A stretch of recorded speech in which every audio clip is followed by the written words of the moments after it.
Action speed সব লাগে।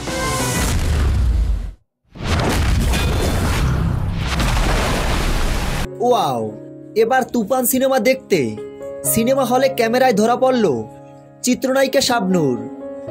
সম্প্রতি এবার অস্ট্রেলিয়ায় তুফান দেখে নেট দুনিয়ায় ঝড় তুলল এই অভিনেত্রী।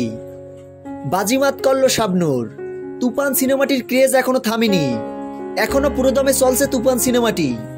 বাংলাদেশের পর এবার বিদেশেও বেশ ভালোই চলছে শাকিব খান অভিনীত তুফান সিনেমাটি। তবে এবার 90 দশকের জনপ্রিয় অভিনেত্রী শাবনূর অস্ট্রেলিয়ায় তুফান সিনেমাটি দেখেন। একসময় শাকিব খান ও শাবনূর একসাথে জুটি বেঁধে কাজ করতেন এবং সেই সিনেমাগুলো সুপারহিট ছিল।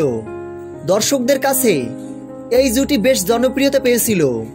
চিত্রনায়িকা শাবনূর তুফান সিনেমাটি দেখে মুগ্ধ হয়েছেন। তো ভিউয়ার্স, ভিডিওটি সম্পর্কে আপনাদের কোনো মতামত থাকলে ভিডিওর নিচে কমেন্টে জানাতে ভুলবেন না। ভিডিওটি ভালো লাগলে একটা লাইক করতে ভুলবেন না। তুফান সিনেমার সকল আপডেট ভিডিও সবার আগে পেতে আমাদের চ্যানেলটি সাবস্ক্রাইব করে আমাদের পাশে থাকুন। ধন্যবাদ।